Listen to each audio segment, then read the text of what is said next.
አንተ ግን ተሸወደ ሰከረ መምጣት ይናታከ ሰከ አሁን አንተ ጋዜጠኛ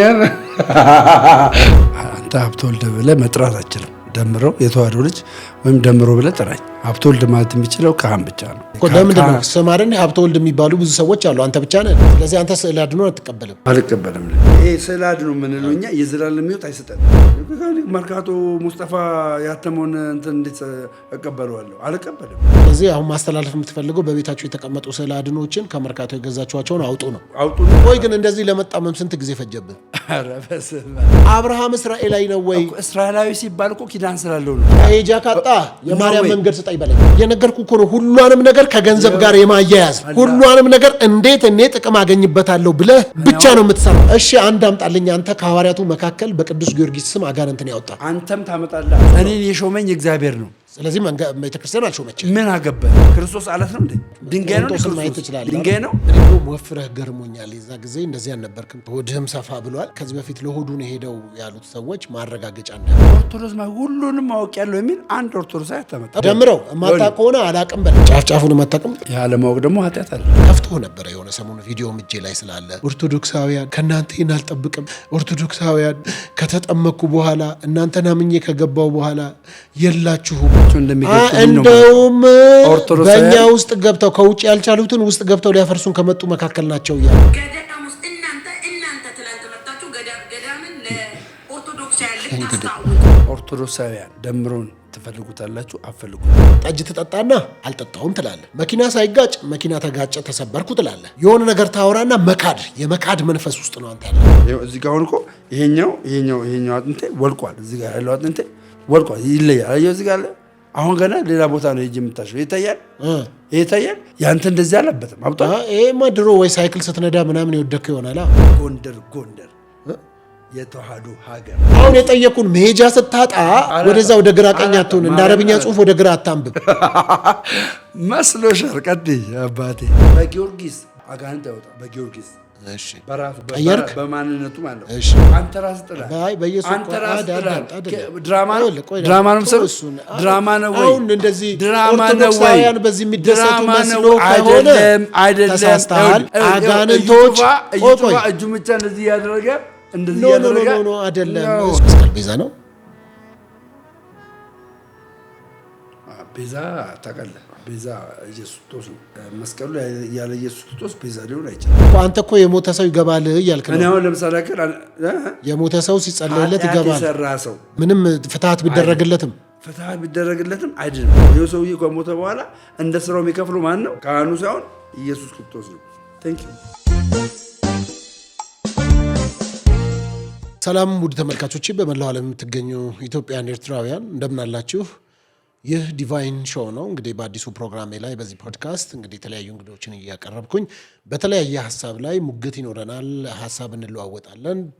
ብዙዎችን ወደዚህ እየጋበዝኩ እገኛለሁ እና ከኔ ጋር አብራችሁ ስላላችሁ በጣም አመሰግናለሁኝ። ኢትዮጵያውያን ኤርትራውያን፣ እንዲሁም የወንጌል አማኞች ኦርቶዶክሳውያን፣ ሙስሊሞች በተለያየ ሁኔታ ውስጥ ሆናችሁ ይህንን ፕሮግራም የምትመለከቱ በሙሉ ከኔ ጋር ስለሆናችሁ በጣም አመሰግናለሁ። በዚህ ፕሮግራም እንዲቀርብልኝ እፈልጋለሁ የምትሉት ሀሳብ ካላችሁ በዚህ ስልክ ቁጥር በቀጥታ የጽሁፍ መልእክት እንዲሁም ደግሞ በዋትሳፕ በመደወል ቀጥሮ መያዝ ትችላላችሁ። እንዲሁም በማስታወቂያ ከኛ ጋር አብራችሁ ከዲቫይን መልቲ ሚዲያ ጋር መስራት የምትፈልጉም ሰዎች ካላችሁ ኮንታክት አድርጉን። እንግዲህ ዛሬ እንግዳ አድርጌ የጋበዝኩላችሁ በቀድሞው ከዚህ በፊት በወንጌል አማኞች መካከል እያለ በዚህ በዲቫይን ሾው ጋብዣው አውርተናል፣ በብዙ ተነጋግረናል። የዛን ጊዜም ደግሞ ለምን ወደ ኦርቶዶክስ ቤተክርስቲያን አትሄድም የሚል ሁሉ ሙግት አንስቼለት ስለነሱ የሚያወራቸውን ነገሮች አንስተን ስንነጋገር ነበር። ዛሬ በድጋሚ ጋብዣው አለው። ደምረው የተዋህዶ ልጅ በሚለው ስም ልጥራ ወይም ሀብተወልድ ተብለሃል አይደል? አንተ ሀብተወልድ ብለህ መጥራት አትችልም። ደምረው የተዋህዶ ልጅ ወይም ደምሮ ብለህ ጥራኝ። ሀብተወልድ ማለት የሚችለው ካህን ብቻ ነው። እንዴ ሀብተወልድ ብለህ እኮ ጽፈህ ነበረ ቲክቶክ ላይ። ሀብተወልድ ብዬ የጻፍኩት በስህተት ነው። ያው ታርም ያለው አሁን ደግሞ ደምሮ የተዋህዶ ልጅ ተብሎ መጠራትም ያለበት ለምንድን ነው? ስማርን ሀብተወልድ የሚባሉ ብዙ ሰዎች አሉ፣ አንተ ብቻ ነህ። የኔ የክርስትና ስም ስለሆነ የክርስትና ስሜን ደግሞ ሊጠራ የሚችለው ካህን ብቻ ነው። እኛ እንድንጠራው አይደል የጻፍከው ቲክቶክ ላይ? አንተ እንድጠራኝማ ደምሮ የተዋህዶ ልጅ ብዬ እኮ አስተካከልኩት እኮ። ይቅርታ ጠይቀህ በዛ ቀይረሃል ነው? ምንድን ነው? ትታረማለህ። አሁን ለምንድን ነው እስቲ ንገረኝ ምክንያቱ። ካህን ብቻ አንተን ስም የሚጠራው ለምንድን ነው? አዎ ካህን ብቻ እኔን ስም መጥራት የሚችለው ለምንድን ነው? የንስሐ አባት ካህን ስለሆነ ነው። የክርስትና ስምን ደግሞ ሊሰጥ የሚችለው ለንስሐ አባት ነው። ገባ? የሆነ ነገር እንኳን ሀፐን ቢያደርግብህ የክርስትና ስምህ ነው ተሰጥቶ የሚጸለይልህ። ለአንተ የክርስትና ስሜ ልሰጥ አልችልም፣ አንተ አሕዛብ ስለሆንክ። አንተ ምንድን ነህ? እኔ ክርስቲያን ነኝ። እኔ አሕዛብ ነኝ። አንተ አሕዛብ ነህ። እስቲ ምን ማስረጃ አለ? በምን ማስረጃ? በክርስቶስ ኢየሱስ ክርስቲያን ስላልተባልክ፣ በክርስቶስ ኢየሱስ ስለማታምን ክርስቲያን አይደለም። እኔማ በክርስቶስ ኢየሱስ አምኜ አዲስ ፍጥረት ሆኛለሁ። ቃሉን አጠብቅማ። ምክንያቱም ማለት ነው። ምን ማለት ነው? ዮሐንስ ወንጌል 8:31 ላይ ልክ እንዳንተ ክርስቶስን የሚያምኑ አሉ፣ ግን ምን የማይሉ ናቸው? እነሱ ቃሉን የማይጠብቁ ናቸው። ስለዚህ ለእነሱ ግን በወንድም ላይ አትፍረድ አይልም ራሱ? ታዲያ አንተ አሁን አታምንም ብለህ አንድ መጋቢ የሆንን ሰው የሚያገለግልን ሰው መጽሐፍ ቅዱስን እንደተማረ ሰው እንደሚያስተምርም ሰው ኢየሱስንማ በደንብ አድርጌ የምቀበል ማመን ከነ ስሜ ራሱ የወንጌል አማኝ የምባል እኔ አሁን የምነግርህ ከመጽሐፍ ቅዱስ አኳያ ነው። አማኝ አይደለም ስል ከመጽሐፍ ቅዱስ አኳያ ነው ነገርኩ። ከአይሁዶች ገባ አይሁዶች በክርስቶስ ኢየሱስ አምነው ነበረ። ግን ራሱ እያመኑ እያወቀ ክርስቶስ ኢየሱስ እያወቀ ምን ይላቸው ነበር? እናንተ የኔ ደቀ መዛሙርት አይደላችሁም ይላቸው ነበር። አንተ እስኪ ስንት ጊዜ ሆንክ አማኝ ከሆንክ? እግዚአብሔር ይመስገን እኔ ወደ እምነቴ ነው የተመለስኩት። እኮ ስንት ጊዜ ሆንክ አሁን የኢየሱስ አማኝ? ቢያንስ የልጅነት ክርስትና ስም ተሰጥቶኝ በ40 ቀን ከተጠመቅኩበት ሰዓት ጀምሮ ሚስ ያደረኩት 16 ዓመት ነው። ገባ? በ16 ዓመት ነው። ስለዚህ እድሜን ብነግርህ ጥሩ አይደለም። ያው አይደምነው ግን መጽሐፍ ቅዱስ ላይ አሕዛብ እነማን እንደሆኑ ታውቃለህ? ምን ማለት ነው አሕዛብ ማለት? አሕዛብ ማለት ከትርጓሜው አካያ ሕዝብ ማለት ነው። እሺ አሕዛብ ማለት ታዲያ እኔን አሁን አሕዛብ ነህ ስትለኝ ያንተን አሕዛብነት ደግሞ የነገርኩህ ከመጽሐፍ ቅዱስ ከኪዳን አኳያ ነው። እሺ አንተ ኪዳን አለህ? በክርስቶስ ኢየሱስ ኪዳን አለኝ። አንተ ብንስት የቱ ጋር መጽሐፍ ቅዱስ ላይ እስቲ ክፈትና ንገረኝ። ማለት መጽሐፍ ቅዱስ ላይ መንገር ብቻ ሳይሆን በክርስቶስ ኢየሱስ የሚያምኑ እነርሱ የእግዚአብሔር ልጆች የሆኑ ዘንድ ምን ሰጣቸው ነው የሚለው ዮሐንስ 1:13 ላይ ስልጣንን ሰጣቸው። ስልጣን ተሰጠ ማለት ደግሞ ምን አለ ማለት ነው? የእግዚአብሔር ልጅነት አለ ማለት ነው። የእግዚአብሔር ልጅነት አለ ማለት ደግሞ ምን ማለት ነው? ኪዳን አለ ማለት ነው። ያንተ ትርጓሜ ነው። አሁን መጽሐፍ ቅዱሳዊ አሕዛብ ማለት ህዝብ ነው ካልክ እኔን አሕዛብ እያልከኝ ነው፣ ህዝብ ነህ እያልከኝ ነው። አንተ ደግሞ ኪዳን አለኝ እኔ ያልከኝ ንገረኛ። ኪዳን ለማን የተሰጠው? ይሄ የብሉይ ኪዳን ዘመን ያለውን ኪዳን ለመናገር ሌላ ኪዳን ነው። ይሄኛው አዲስ ኪዳን ነው። አዲስ ኪዳን ሌላ መጽሐፍ ቅዱስ አለ። እሺ አዲሱ ኪዳን እንትን ይመለከታል። አዲሱ ኪዳን እኔ የሚመለከተኝ በምንድን ነው? በክርስቶስ ኢየሱስ በፈሰሰው ደም ነው። እስቲ አሳየኝ። የኢየሱስ ክርስቶስ ደም እንደፈሰሰ አሳየኝ። ስለ ኪዳን አዳምጠኝ። አሳየኝ። አንተ አዲስ ኪዳን አንተን እንደሚመለከትህ አሳየኝ ከመጽሐፍ ቅዱስ። አዳምጠኛ መጀመሪያ። አሁን ኪዳን የተፈጸመው ኪዳን የምን ኪዳን ነው? የደም ኪዳን ነው አይደል? አሳየ መጽሐፍ ቅዱስ ላይ የደም ኪዳን ነው። ስለ መጽሐፍ ቅዱስ ስለማሳየት አይደለም ጭቅጭቁ። የደም ኪዳን የፈሰሰው አይደል እንዴ? ያ የደም ኪዳን እኛን አዲስ ፍጥረት አድርጎናል። አሮጌው ፍጥረት ምን ብሏል? አንተ እኮ ነህ እኔን አሕዛብ ነህ አንተ፣ እኔ ደግሞ ክርስቲያን ነኝ አልከኝ እኮ። በክርስቶስ መና። እሺ አንድ ነገር አዳምጣ። በክርስቶስ ኢየሱስ ያላመነ አሕዛብ ነው። በክርስቶስ ኢየሱስ ያላመነ አሕዛብ ነው። ማን? የቱ ጋር እስቲ መጽሐፍ ቅዱስ አውጣ። አዎ ምን አለ መሰለህ፣ አሁን በክርስቶስ ኢየሱስ ማመን ከፍርድ ነፃ ያወጣል። ማመን በክርስቶስ ኢየሱስ አለማመን ፍርደኛ ያደርጋል። ፍርደኛ የሆኑ ሰዎች ደግሞ ምኖች ናቸው? አሕዛቦች ናቸው። በክርስቶስ ኢየሱስ ያመኑ ደግሞ ምኖች ናቸው? የእግዚአብሔር ልጆች ናቸው። የእግዚአብሔር ልጅ መሆን በራሱ ኪዳን ነው። አንተ ነህ የኔን አይደለም። ኪዳን አይደለም እሱ፣ ግድ የለም። ኪዳን የተሰጠው ለእስራኤላውያን ነው። እሱ የብሉይ ኪዳን አዳምጣ። አዲስም ኪዳን ቢሆን አዲሱም ኪዳን ቢሆን አንተ አዲሱ ኪዳን ያንተ ነው። አዲሱ ኪዳን ለአንተ ለመሆኑ መጽሐፍ ቅዱስ ማስረጃ አምጣና ንገረኝ። የዮሐንስ ወንጌል 3:18 ላይ ገባ? በእርሱ የሚያምኑ የእግዚአብሔር ልጆች የሆኑ ዘንድ። ኧረ ተሳስታል። በእርሱ የሚያምኑ የዘላለም ሕይወት ያገኙ ዘንድ እግዚአብሔር አንድያ ልጁን እስኪሰጥ በክርስቶስ ኢየሱስ ያመነ አይፈረድበትም። በክርስቶስ ኢየሱስ ያላመነ አሁን ተፈርዶበታል። ይሄ ኪዳን ነው። ኪዳን በምን የሚመጣ ኪዳን ነው? በእምነት የሚመጣ ኪዳን ነው። ለእስራኤል ግን ይሄ ኪዳን አይደለም። የኬታ የምትለው ኪዳን ነው የምትለው። አንድ ሀብተኛ ለእስራኤል ግን ኪዳን የሆነላቸው በእምነት አይደለም።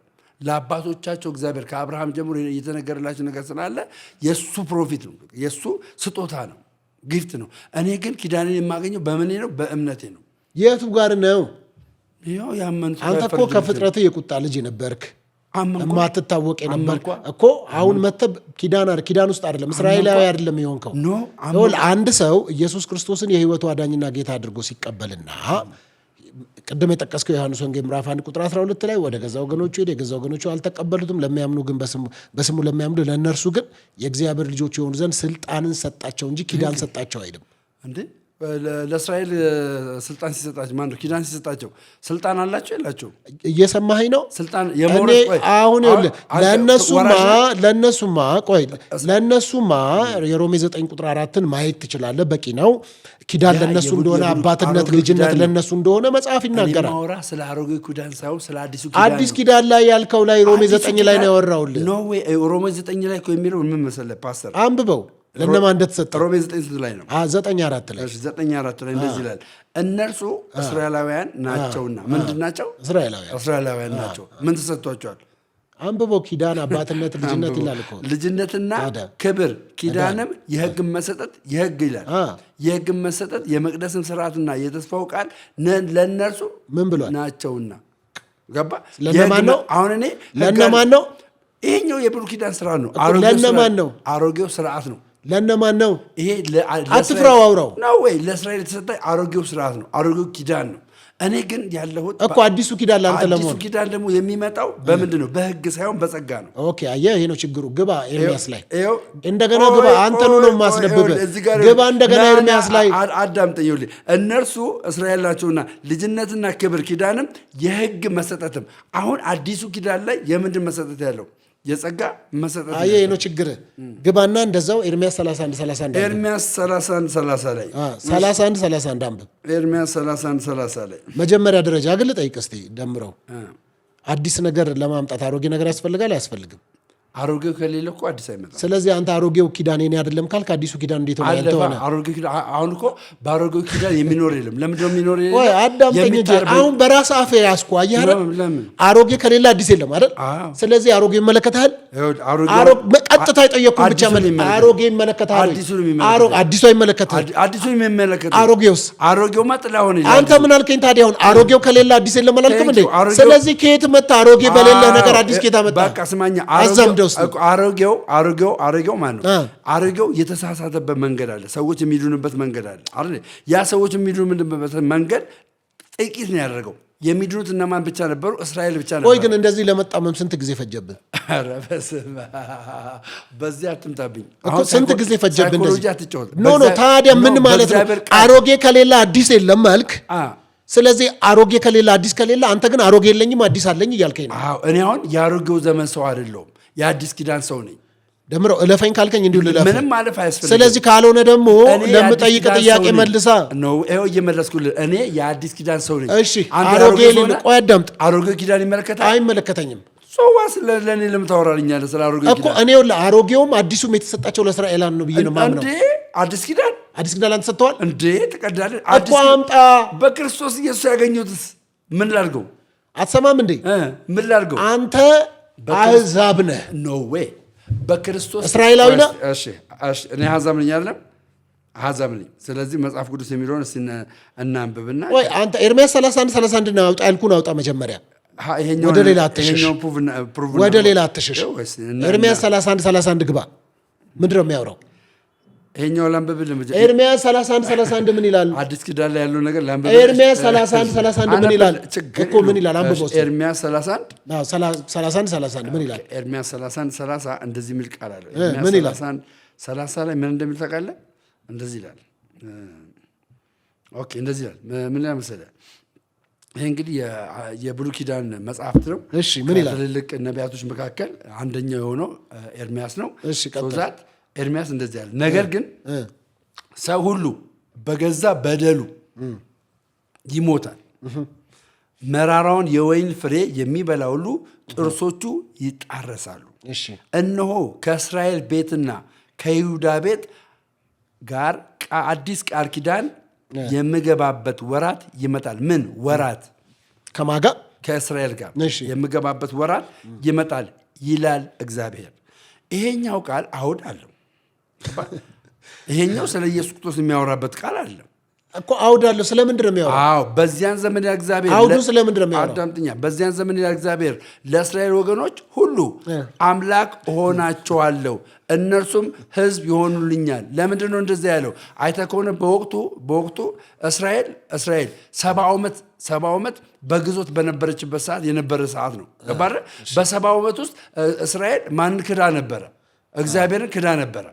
ወደ እግዚአብሔር ስትመለስ ግን እግዚአብሔር አዲስ ቃል ኪዳን በዛ ወራት ላይ ምን እልልሻለሁ እያላት ነው፣ እሆንልሻለሁ እያላት ነው። ገባህ? ስለዚህ ይሄኛው ኪዳን የኢየሱስ ክርስቶስን የሚናገርበት ሳይሆን ከግዞቱ በኋላ እግዚአብሔር ከእስራኤል ጋር አዲስ የሆነ ነገር አደርጋለሁ ብሎ የሚናገርበት ነው። ኢሳይያስ ላይ ይመስለኛል አይደለም በደም ተጨማልቀሽ ሳለ ምን አልኩሽ ይላታል፣ አጠብኩሽ ይላታል። አየህ ለምን አዲስ አደረጋት? ተሰቃይታ ነበር። ለማን ነው? ለእስራኤል። ታዲያ አንተ ይሄ ጉዳይ አሁን እኔ ግድ የለም ደምረው ልለፍ ምንም አትለፈኝ እኮ አይመለከትህማ። ከእስራኤል ጋር ነው። እሺ ሌላ አዲስ ኪዳን ላይ ልስጥ። ገላትያ 4 ላይ ትገባለህ፣ ታነባለህ እኮ ተመሳሳይ እኮ ከሮሜ ጋር ገላትያ 4 እኮ ተመሳሳይ እኮ። ስለዚህ ምንድን ላድርግ ንገረኝ። እኔ የአዲስ ኪዳን እኔ አሁን አዲስ ኪዳናዊ የሆን በክርስቶስ ኢየሱስ የማምን የእግዚአብሔር ልጅ ነኝ። እሺ እስራኤላዊ ነው አሁን በክርስቶስ እስራኤላዊ ነኝ። እስቲ ምን ሆነ? በክርስቶስ እስራኤላዊ ሆነ ልለፍና በክርስቶስ እስራኤላዊ እንደሆን ካሳይ መጽሐፍ ቅዱስ ላይ። ኦኬ ወንድማችን እንግዲህ እዚህ ጋር አንድ ሀሳብ አለ። ይሄን ሀሳብ እስቲ ዲስከስ እናድርገው። አይ ምንም ሀሳብ አይደለም ዲስከስ ለጠየቁት ጥያቄ ዲስከስ ልናደርግ አይደለም እዚህ መጣው። ቀጥታ ለምትጠየቀው ጥያቄ መልስ አዳምጠኝ። ብዙ ልጆችን ወደ ክብር ሲያመጣ የመዳናችን ራስ በመከራው ይፈጸም ዘንድ ከእርሱ የተነሳ ሁሉ በእርሱ ሁሉ ለሆነው ለእርሱ ተገብቷልና፣ ከዛስ የሚቀድሰውና የሚቀደሰው ሁሉ ከአንድ ናቸውና፣ ስለዚህም ምክንያት ስምህን ለወንድሞች እነግራቸዋለሁ፣ በማኅበርም መካከል በዜማ አመሰግናለሁ። ደግሞም እኔ በእርሱ እታመናለሁ። አውዱን ጠብቄ ነው ማወራለሁ። እታመናለሁ። ደግሞም እነሆኝ እኔ እግዚአብሔር የሰጠኝን ምን ልጆች ማን የሰጠኝን? እግዚአብሔር ምን ያለልኝ? የሰጠኝን ልጆች። እነማን? እስራኤል ይላል አይልም? አሕዛብ ይላል አይልም? ስለዚህ ስለ ሁሉም እያወራ ነው። ኦኬ የሰጠኝን ልጆች ሲል ወንድሞች ብሎ ጠራቸው። እነማንን? እስራኤልን አይደለም፣ አሕዛብን፣ ሁሉንም ምን ብሎ ጠራቸው? ወንድሞች ብሎ ጠራቸው። ከዛስ እንግዲህ ማን ነው ያላቸው? ራሱ ክርስቶስ። እሺ አንተ የክርስቶስ ወንድም ነህ?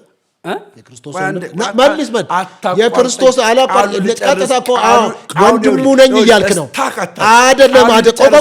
ቃሉ ሊጨርሰው ጨርስ፣ እዚህ ጋር ትጨርሳለህ። ስለዚህ እኮ አትፍራ እኮ እንኳን አመጣልኝ። እንደውም የምፈልገውን ሀሳብ አመጣልኝ። ወንድሙ ነህ? ኦርቶዶክስ መልስ የክርስቶስ ወንድሙ ነህ ወይ? አዳምጠኝ። የኢየሱስ ክርስቶስ ወንድም ነህ ወይ? ቃሉ ይናገር። ቆይ ጨርስ አንተ የመልስ ቃሉ አንተ ለምን አትመልስልኝ? አንተ ነው የጠየቅኩ ያለው።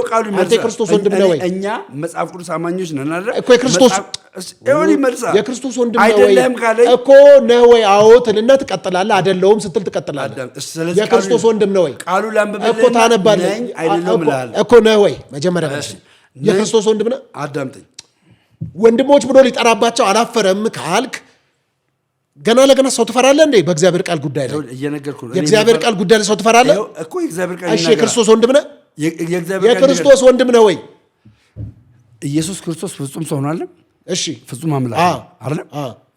አይተህ ከሆነ ዮሐንስ ወንጌል ምዕራፍ 20 አካባቢ ልንገርህ፣ ተረጋጋ። የክርስቶስ ወንድም ነህ ወይ?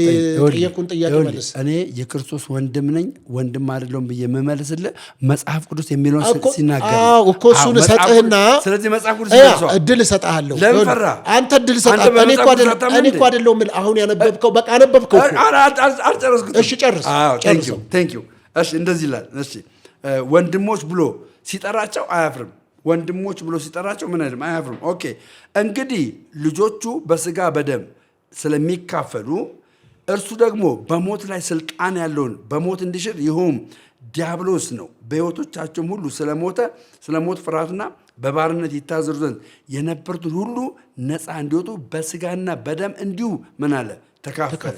ቴንክ ዩ። ከዛ የአብርሃምን ዘር ይዟል እንጂ የአብርሃምን ዘር ይዟል እንጂ የያዘው የመላእክትን አይደለም። ሶዛ ምንድነው እያለ ነው? በተቃራኒ ኢየሱስ ክርስቶስ ፍጹም ሰውነቱን እየነገረን ነው። ስለዚህ የአብርሃምን ዘር ከያዘ እግዚአብሔር ከአብርሃም ጋር ኪዳን አድርጓል አላደርግም? ቴንክ ዩ እግዚአብሔር ከአብርሃም ጋር ኪዳን ካደረገ ኢየሱስ የአብርሃም ዘር ከሆነ በተዘዋዋሪ ከኢየሱስ ጋር የሚገኝ ኪዳን አለ የለም? አለ የለም? ስለ ኪዳን ምንም አልገባህም ማለት ነው። አለ የለም? እስራኤል አብርሃም ላይ ይጀምራል እንዴ? አለ የለም? አብርሃም ላይ ነው እስራኤል የሚጀምረው። ለአብርሃም የገባው ኪዳን አለ የለም? ቆይ ልንገርህ። ቆይ አብርሃም ኮቨናንት ራሱን የቻለ ሌላ ነው። ቆይ ከእስራኤል ኪዳን ጋር አታገናኘው። ዳዊት ላምጣላ ኖ ለጠየቅኩ ጥያቄ ወንድማችን ደምረው የተቀመጥከው ለመጠየቅ ጥያቄዎች መልስ ለመስጠት ነው። ስለዚህ የአብርሃም ኪዳን ሌላ ነው፣ ከእስራኤል ጋር ያለው ኪዳን ሌላ ነው። እስራኤል አብርሃም ላይ ይጀምራል። ዳዊት እስራኤል አብርሃም ላይ ይጀምራል። ዳዊት የእስራኤል ግንድ ነው። አዳምጣ ዳዊት የእስራኤል ግንድ ነው። አዳምጠኝ መጀመሪያ ኪዳን እስራኤል የምትባለው ከአብርሃም ነው የምትጀምረው። ልጁ እኮ የአብርሃም ልጅ ነው። ከማን ነው የሚጀምረው? ያዕቆብ እኮ የአብርሃም ልጅ ነው። ከያዕቆብ ነው። እሺ በቃ ጥሩ። ከያዕቆብ ከጀመረ አብርሃም አሕዛብ ነው እስራኤላዊ ነው? አዎ አብርሃም ያዕቆብን እስከወለደ ድረስ ገባና አብርሃም እስራኤላዊ ነው። አብርሃም ያዕቆብን ፈጥሯል። ጥያቄ ነው የጠየቅኩህ። አሁን እንደምትጠይቀው አብርሃም እስራኤላዊ ነው ወይ? ቴንኪው። እስራኤላዊ ሲባል እኮ እስራኤል ኪዳን ስላለው ነው። አብርሃም እስራኤላዊ ነው ወይ? እስራኤላዊ ሲባል እኮ ኪዳን ስላለው ነው እኮ። አብርሃም እስራኤላዊ ነው። መጀመሪያ መልስኛ እስራኤላዊ ከተባለ ኪዳን አለው። እስራኤል የለውም እኮ። አብርሃም እስራኤላዊ ነው ወይስ አሕዛብ ነው? ቴንኪው። አሁን አብርሃም እስራኤላዊ ነው አሕዛብ ለማለት የእግዚአብሔር ኪዳን ነው የሚወስነው እኮ። ምንድን ነው ያንን የወሰነውን የእግዚአብሔርን ኪዳን የወሰነውን ንገረኝ። ምንድን ነው? አብርሃም እስራኤላዊ ነው ወይስ አሕዛብ ነው? እስራኤላዊ ካልሆነ ገባ ዘሩ ሊቆጠር አይችልማ እኮ። አብርሃም ለምን ትፈራለህ? ቀጥታ ነገር አብርሃም እስራኤላዊ ነው ወይ? አብርሃም እስራኤላዊ ካልሆነ አልኩህ እኮ። እስራኤላዊ ካልሆነ ዘሩ ሊቆጠር አይችልም እኮ። ስለዚህ እስራኤላዊ ነው ወይ? አብርሃም እስራኤላዊ ነው። በቃ እሱን እንጨርስና ጨረስን። ከዛ ቆይ አንዴ አዳምጠኝ። እሱን ጨረስን። ቆይ ስማኝ። እሱን ከጨረስን በኋላ አሁን ቀጥታ ናና ኢየሱስ ክርስቶስ የዕብራውያን ምዕራፍ 2 ነው አይደል? ቅድም ስታነባ የነበረው አንብበህ ምን አለ? እሱም በስጋና በደም ከወንድሞቹ ጋር እኩል ተካፈለ ብለሃል። ወንድሞች ብሎ ሊጠራ አላፈረባቸውም ብለሃል። ያ ቃል አንተን ይመለከታል? ይሄኛው ወንድሞች ብሎ ሲጠራቸው አላፈረባቸውም ብሎ የተናገረው ደቀ መዛሙርቱን ነው። ስለዚህ አንተን አይመለከትም። በመሰረቱ እኔ ኢየሱስ ክርስቶስ አምላኬ ጌታዬ ገባ ገዤ ገባ ነው እንጂ ወንድሜ እንዴት ሊሆን ይችላል? ስለዚህ አንተን አይመለከትም። ወንድሙ ካልሆንክ ደግሞ አንተ ማትካፈል ከሆነ ከየት መጥተህ ነው? ከእነሱ ጋር ነው ስጋና ደም የተካፈለው። ስለዚህ ከአንተ ጋር አልተካፈለም። አሁን ለምሳሌ ኢየሱስ ክርስቶስ ከማርያም ስጋና ደም ተካፍሏ ብለን ስንናገር የተካፈለበት ነገር ነው የሚናገር እኮ። የሰው ቀደም የአብርሃምን ዘር ይዟል እንጂ የሰው የመላእክትን አይደለም አላልክም? አንተ የአብርሃም ዘር ነህ በክርስቶስ በማመን እሺ፣ የአብርሃም ዘር ነህ። የአብርሃም ዘር ከሆንክ በስጋና በደም እኩል ተካፈለ የሚለው አንተን አይመለከትም። በስጋና በደም ተካፈለ ሲል በዛ ሰዓት ላይ የሚናገረው ለደቀ መዛሙርቶቹ። ስለዚህ አንተን አይመለከትም። የተካፈለው በዛ በወቅቱ በነበረበት ሰዓት። አሁን ዛሬስ አንተ ዛሬ ክርስቶስ በማመን ወንድም ሆነሃል። በማመኔ ጌትነቱን እንድቀበል አድርጎኛል። ወንድምህ ነው ወይ? ወንድሜ አይደለም። በቃ ጨርሻለሁ። ጥያቄ የምፈልገው እሱ ጋር ድረስ ነው። አንደኛው አንተን ማሳያ እንግዲህ በኢትዮጵያ ኦርቶዶክስ ቤተክርስቲያን ከተቀላቀልክ በኋላ የጥምቀት ስርዓት ነበረ ምናምን በቦሌ መድኃኔዓለም በጣም ትልቅ ድግስ ተደርጎ በዛ ሲነገር ነበረ። በተለይም ደግሞ ላለፉት 20 ዓመታት በሙሉ ወንጌል ቤተክርስቲያን ላይ ፓስተር ሆኖ ሲያገለግል የነበረው ሰው አንድ ቦታ ብቻ አይደለም፣ 2 ቦታ አንዴ አይደለም። ቆይ ልጨርስልህ። 2 ቦታ ከ20 ዓመት በላይ ፓስተር የነበረው ደምረው ወልዴ ወደ ቅድስት ቤተክርስቲያን ተጨምሯል እና አመስግኑ ልበሉ ተብሎ አንተ እንደውም ትንሽ ስትሸማቀቅ ነበረ። አልተሸማቀቅ እኔ አይደሉ ያለውን ቁጥር አይነት ነገር ማን ቪዲዮ ይታያል። ማን ሌላ ምንም የተሰማ ድምፅ የለም። በመሰረቱ እኔ ፓስተር ነበርኩ። የት ግሬሱ ፓስተር ያደርገኛል። የትኛው ግሬስ? የትኛው ቤተክርስቲያን? በዛ ሳለ አገልጋይ ነበርኩ። እሺ፣ የትኛው ቤተክርስቲያን ላይ ተሽከበት? ይኸውልህ ሰው ወረቀት አይስጠኝ እንጂ የተነገረው መድረክ ላይ የተነገረው ፓስተር ነኝ። ግን ምንድነው ፓስተር መሆን የሚነገረው ለምንድነው? የፓስተርነት ጸጋ ነው ያለብኝ እኔ። እሺ፣ አንድ ነገር እንደዚህ እናደርግ። ጸጋ መቼ የሚሰጠው? ቆይ አንድ ነገር በፕሮቴስታንት ግን አሁን ስታወራ ባለፈው ከኔ ጋር ያደረግከውን ኢንተርቪው ቪዲዮዎችን እያሰብክ እዚሁ እንቀላቀላለን። ስንቀላቀል 2 አይነት ምላስ እንዳይሆን እኔ ያው ከወንድምነት አንጻር እንድጠነቀቅልህ ነው ይሄን እያደረግህ ነው። ሹመት አልተሰጠኝም ነው ያልኩህ። የዛኔ ሹመት አልተሰጠኝም፣ ነገር ግን የፓስተርነት ጸጋ አለኝ። ይሄ የማይካር ነው። የትኛው መጋቢ የት ቸርች መግበህ? ማን የት ቸርች? እንደዛ በግለሰብ ደረጃ በዛ ሰዓት ላይ በነበርኩ በመንፈቅ ነው የመራሃቸውን የቸርች አባላት ፓስተርነቱ መጋቢ ቸርች የሌለው መጋቢ አለ እንዴ? እረኛ ነኝ ካልክ በጎች ሊኖሩ ይገባል። ለምሳሌ ጳውሎስ መጋቢ ነው አይደለም? እሺ ነው አይደለም? ቀጥል። እሺ አታውቀውም? መጋቢ መሆኑን አይቀጥል ሂድ። መጋቢ መሆኑን ታውቃለህ አታውቅም? መጀመሪያ መልስልኝ። ሂድ። እሱ ብዙ መግባቸው እረኛ ነው። መጋቢ ነው አይደለም? ብዙዎችን መግቧል። መጋቢ ነው፣ ፓስተር ነው። አዳም ፓስተር ነው። ከየት የምትነው ፓስተር ነው የምትለው? መጋቢ ማለት በእንግሊዝኛ ምንድን ነው? መጋቢ ማለት በእንግሊዝኛ ምንድን ነው? መጽሐፍ ቅዱሳችን ሐዋርያ እንዲሆነ መጽሐፍ ቅዱስ ይናገራል። መጋቢስ? ቆይ አዳምጣ። በዛ ውስጥ አሁን ለምሳሌ 5 ኦፊሶች አሉ። ከ5 ኦፊሶች ውስጥ አንድ ሰው ሐዋርያ ሆኖ ትንቢት ሊናገር ይችላል። የነቢያት መንፈስ ሊገለጥበት ይችላል። ቆይ ስማ አዳምጥ። ይገባኛል። ወንጌላዊ ሆኖ የአስተማሪነት ጸጋ ግን ግንዱ አንድ ስለሆነ 12 አልኩም። ኤፌሶን 4:11 ላይ 5 ጸጋዎች አሉ አይደል? ከነዚህ 5 ጸጋዎች ውስጥ አንዱ ሐዋርያ ነው፣ መጋቢ ነው፣ ወንጌል ነብይ ነው፣ አስተማሪ ነው። በቀጥታ መጽሐፍ ቅዱሳችን መጋቢና ሐዋርያ ብሎ ነው የሚጠራው። ጳውሎስ መጋቢና ሐዋርያ ነው። አዎ ነገርኩህ። ትንቢትም ሊሰራበት ይችላል ሰው ላይ ያልኩህ። የጸጋ አገልግሎቱን አይደለም የምልህ፣ የመንፈስ ቅዱስ የጸጋ ስጦታን አይደለም የምልህ። መጋቢ ነው፣ ሐዋርያ ነው። እየነገርኩህ እኮ ነው። መጋቢ ነው፣ ሐዋርያ ነው። እየነገርኩህ ነው። ሁለቱንም ነው። አሰማኝም እንዴ? አንድ ሰው ቸርች እስካለው መጋቢዎች ሆኖ እስከመራ ድረስ በጎች እስካሉ ድረስ የሚመራው ህዝብ እስካለው ድረስ አንድ ቦታ አዳምጣ። ቆይ አንድ ቦታ ይሁን የተለያየ ቦታ ለምሳሌ አንድ መጋቢ አንድ ቸርች ነው። አንድ መጋቢ አይደለም። ቆይ እንነጋገር። አንተ አሁን መጋቢ ስትባል አንድ አጥቢያ ውስጥ ነው መጋቢነት አይደል? ከአንድ አጥቢያ ውጭ ሌላ ቦታ መጋቢ ልትሆን አትችልም። እርግጠኛው ስመልስ ቆይ ስማ፣ ተጋብዘህ ታገለግላለህ። መጋቢ ነህ፣ አንዱ ጋር አገልጋይ ነህ። ቆይ ስማ፣ አንድ ነገር ልጠይቅህ። አንተ አሁን እያወራህ ያለው ጳውሎስ ለምሳሌ የተለያዩ ቤተክርስቲያኖችን እየተከለ እየተራመደ እየተጓዘ ብዙዎችን የእግዚአብሔርን ወንጌል የመሰከረ ታላቅ ሐዋርያ እንደሆነ የተቀመጠበት ነገር የለም ማለት ታላቅ ሐዋርያ እንደሆነ መጽሐፍ ቅዱስ ይናገራል። እኔ ጠየቅኩህ ያለሁት አንተን በአንዲት ቤተክርስቲያን በአንዲት አጥቢያ ቤተክርስቲያን ውስጥ ቆይ ልጨርስልህ።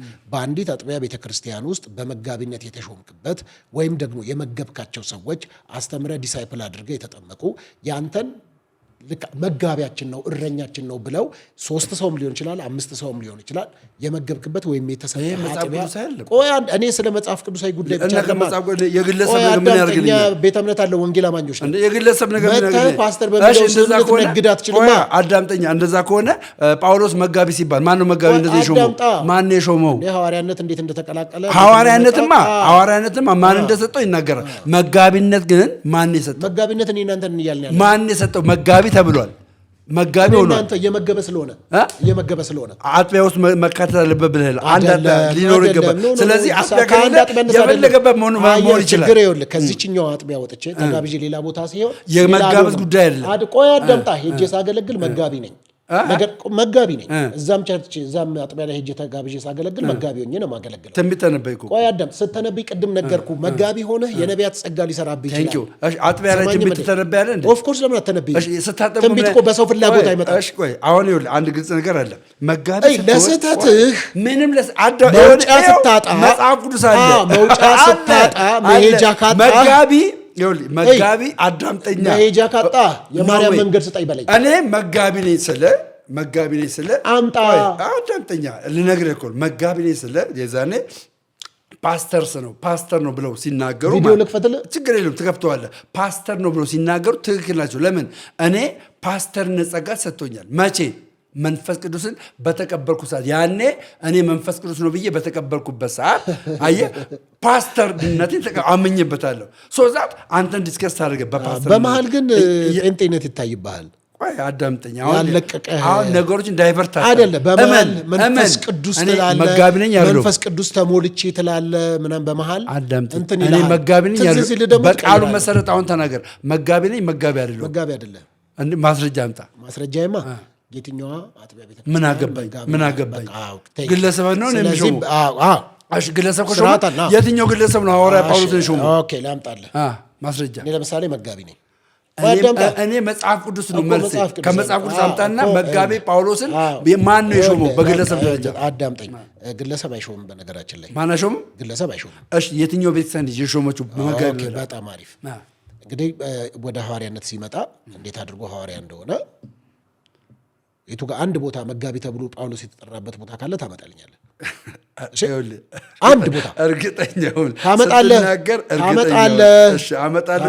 እርግጠኛ ታመጣለህ። አንድ ቦታ መጋቢ ተብሎ የተጠራበትን ቦታ ታመጣለህ ከመጽሐፍ ቅዱስ። ከዛ ሲቀጥል እኔ መጋቢ ነኝ ብለህ ስናገር ቤተክርስቲያኔ ሽማግሌዎች አምናበት ለዛ ጥሪና ለዛ ቦታ ይመጥናል ተብሎ ከዚህ ቀን ጀምሮ መጋቢነ በመጋቢነት በዚህ አጥቢያ ቤተክርስቲያን ላይ ታገለግላለህ ተብዬ ስሾም ወረቀት ይሰጠኛል። ማን ነው ይሄን ያደረገው? ቤተክርስቲያን አይደል? ቤተክርስቲያን ያደረገው። በቃ እኔ የፈለኩት አሁን ይኸውልህ እኔ የፈለኩት ባክግራውንድ አለው። ቆይ ስማኝ፣ ኧረ ዋኖቻችን በደንብ አድርገው ሽማግሌዎች እጅ በመጫን የሰጡን በቃ ምን አገልግሎት አንተ መጽሐፍ እንደዚህ ጢሞቴዎስንም በማንሳት ትችላለህ። አሁን ይኸውልህ ክርክር አታርግና በጨዋነት እመና እኔ መጋቢ ነኝ ብዬ ስል እኔ አይደለህም እኮ አላልኩም። ነኝ ካልክ አምጣ፣ ጨርሻለሁ። ነኝ ካልክ አምጣ ማስረጃ ሰጠው እኮ ልደውል ሙሉ ወንጌል አዳማ ምን ያደርግልኝ? የእነሱ ሙሉ ወንጌል አዳማ የምትደውለው ከሰው እኔ አሁን ላንብብል። እሺ ቆይ ላንብብልህ። እሺ ይሄን መልስልኝ። የእግዚአብሔር ቃል ነው የሚዳኘን። አንተ በወቅቱ ይሄን የእግዚአብሔር ቃል ትቀበላለህ? ዛሬ ሆነ የእግዚአብሔር ቃል ነው የሚዳኘን። ስለዚህ ወንጌል አማኝም እያለ የእግዚአብሔርን ቃል ነው በእግዚአብሔር ቃል አይደለም የእግዚአብሔር ፈራ በእግዚአብሔር ቃል። እሺ የእግዚአብሔር ቃል ነው። አንዴ አታድክመኝ። ሙሉ ወንጌል ቤተክርስቲያን አንተ መጋቢ ላይ ሾመሃለች? ምን አገባኝ? አልሾመችም። ምን አገባኝ እኮ ጠይቅ። እሱ ነው እኔን የሾመኝ እግዚአብሔር ነው። ስለዚህ ቤተክርስቲያን አልሾመችም። ምን አገባኝ? አላፍ ጨርሻለሁ እኔ ምክንያቱም ስለዚህ የእግዚአብሔር ቃል የሚለው ላንብብላ። ስለዚህ መጋቢነትን አረጋግጣል። ፓስተር ነኝ። ስለዚህ ስህተት አልተፈጠረም። ቀጥል። ሌላ ጥያቄ አንተ አልክ። እኔ ግን እግዚአብሔር ብሎኛል፣ ፓስተር ነህ ብሎኛል እግዚአብሔር። ግን አገባብ ላይ ስትመጣ ራሱ ወደዚህ ስጋብዝህ ነው ያሰብኩት የሆነ ኦርቶዶክሳዊ አለባበስ ኦርቶዶክሳዊነትን የሚገልጽ ተቀይር ያለው ካልቀረ ነጠላ ለብሰህ ኦርቶዶክስ ቤተክርስቲያን ነው አንተ ለማስታወቂያ ስትሰራ እዛ ቤተክርስቲያን ግቢ ስትገባ ብቻ ነው ኦርቶዶክስነት ትዝ የሚልህ። እዚህ ስትመጣ ኦርቶዶክሳዊ አለባበስ የሆነ ነጠላህን አጣፍተህ አመሳቅለህ ለምን አልመጣህም? ቴንኪው። ይሄኛው መልስ የሚሆነው ሲጀመር የአንተ ሚዲያ መንፈሳዊ ሚዲያ አይደለም። ምንድን ነው? የአንተ ሚዲያ ኦርቶዶክስንም ፕሮቴስታንትንም ፖለቲከኞችንም የምታቀርበበት ሚዲያ ገባ። እኔ የኦርቶዶክስ የሆነ ሚዲያ በቀርብ ኦርቶዶክሳዊ የሆነ ሚዲያዎች ቀርብ ያለው ኦርቶዶክሳዊ በሆኑ ሚዲያዎች ላይ ስቀርብ የግድ ኦርቶዶክሳዊ ማንዴት ያለውን ኦርቶዶክሳዊ ማንነት ያለው ነገር ለብሼ ነው መቅረብ ያለብኝ። ለምን የምናወራው ዲስከስ የምናደርገው ኦርቶዶክሳዊ በሆነ መልኩ ስለሆነ ማለት ነው። ከአንተ ጋር ግን በብዙ አቅጣጫ ፖለቲካ ውስጥም ላወራ እችላለሁ። አሁን ከምትጠይቀኝ ምን እንደምትጠይቀኝ አላውቅም። ስለ ሀገራችን ልጠይቀኝ ይችላል።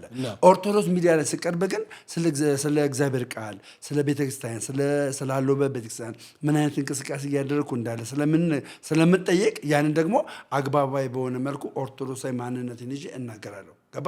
አንተ ጋር ግን ስመጣ ይሄ ሊሆን አይችልም። ለምን? አህዛብ ነህ። ስለዚህ ኦርቶዶክስነትን አውልቀህ ነው የምትመጣው።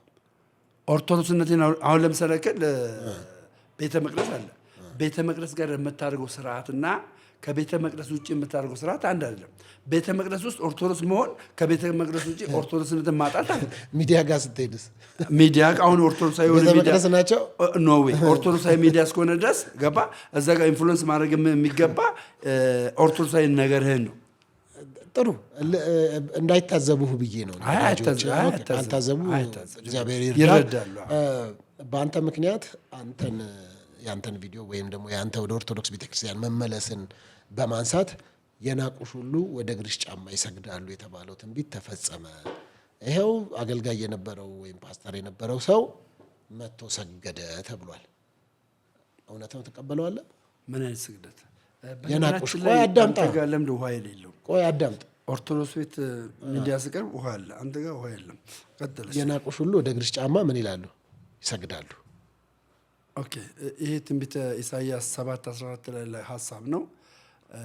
የናቁሽ ሁሉ ወደ እግርሽ ጫማ ይሰግዳሉ ተብሏል። እና ለደምረው እስቲ ያውጣው ትንቢተ ኢሳይያስ ምዕራፍ 7 እስቲ 7:60 14 ወይ 7 እንደዚህ ወይ ኢሳይያስ 60 ላይ ነው ያለው።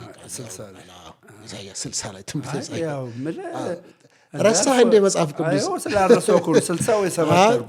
ለምን ተመሳሳይ የሆነ እኮ ነገርኩህ። 60 መሆኑን እኮ ነገርኩህ። አንተ አረጋገጥ። ኢሳይያስ 60 ግን 60 14 መሆኑን አውቃለሁ። አይደለም። እሺ ኤኒዌይስ፣ እሺ ይቀጥል። ስለዚህ እሱን ቃል ትጠቀመዋለህ። ኦኬ፣ ለድንግል ማርያም ደምረው ለምን ትሰግዳለህ? ኦኬ፣ ለድንግል ማርያም ደምረው እኔ ለድንግል ማርያም ትሰግዳለህ አንተ አላልኩህም።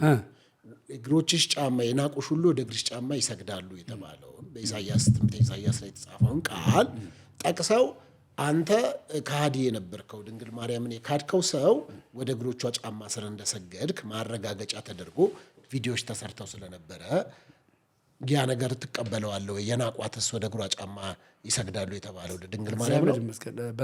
በመሰረቱ ሆነን ነው ንቅያት ነበር ድንግል ማርያም። እኔ አሁን የጠየቅኩት ለምን ምንድነው ጥያቄን ግልጽ አድርጓ ወይ ጥያቄን ግልጽ አድርገው። የኢሳይያስ መጽሐፍ ላይ የተነገረው ይነበባ እሺ አንብበውና ከዛ ግን ብዙ አትጨነቅ። የምትፈራ ነገር ካለ እኔ ደስ የሚለው ኦርቶዶክሳዊ ከሆንኩ በኋላ የምመልሰው መልስ መንፈስ ቅዱስ እንዴት እንደሚረዳኝ ልነግር አልችልም። ይረዳኛል መንፈስ ቅዱስ። የፈለገውን ማስተር ሳይሆን ደርድርና በእግዚአብሔር ቃል ከኔ ጋር መሞገት ይችላል። እሱንማ ፈርታ አይቻልም። እሺ ችግር ከእሱ ጋር የፈራሁትማ በገላ ድርሳናት ዙሪያ ላይ ነው የፈራኸው። እሺ ፈርቼም አይደለም፣ ፈርቼ ሳይሆን አክብሬ ነው። ገባ? ወንድሞቼን አክብሬ ነው፣ ፈርቼ አይደለም። ደምረው መቼም አይፈራም የድንግል ማርያም ልጅ ይሰማል። እሺ ኢሳይያስ 60:14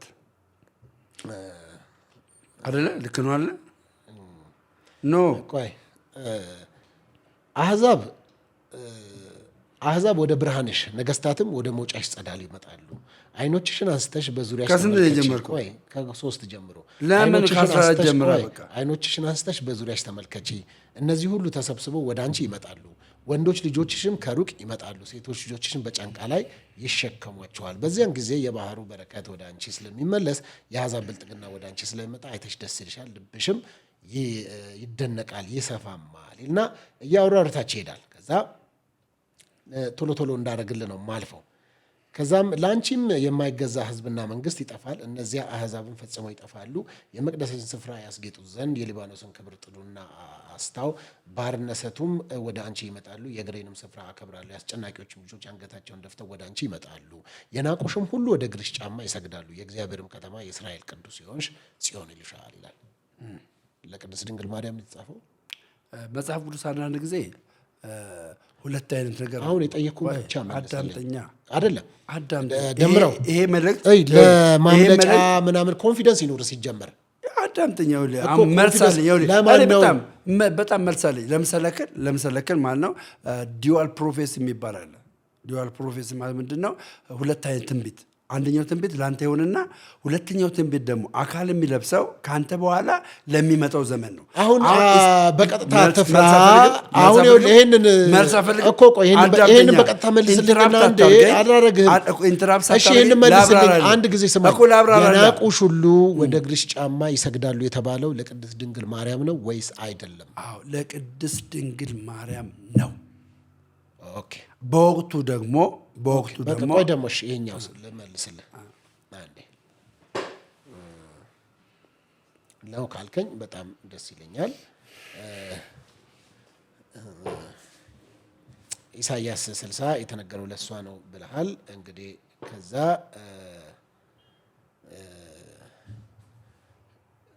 ከዛ እንደዚህ ይላል ቁጥር 10 ላይ በቁጣዬ ቀስፌ በፍቅሬ ምሬሻለሁና መጻተኞች ቅጥርሽን ይሰራሉ፣ ነገስታቶችም ያገለግሉሻል። በሮችሽ ሁል ጊዜ ይከፈታሉ። ሰዎች የአሕዛብን ብልጥግና የተማረኩበትንም ነገስታቶችንም ወደ አንቺ ያመጡ ዘንድ ሌሊትና ቀን አይዘጉም። ለአንቺ የማይገዛ ሕዝብና መንግስት ይጠፋል፣ እነዚያ አሕዛብ ፈጽመው ይጠፋሉ ይላል። ስለዚህ በቁጣዬ ቀስፌ በፍቅሬ ምሬሻለሁና ይላል። ተቀስፋ ነበረ።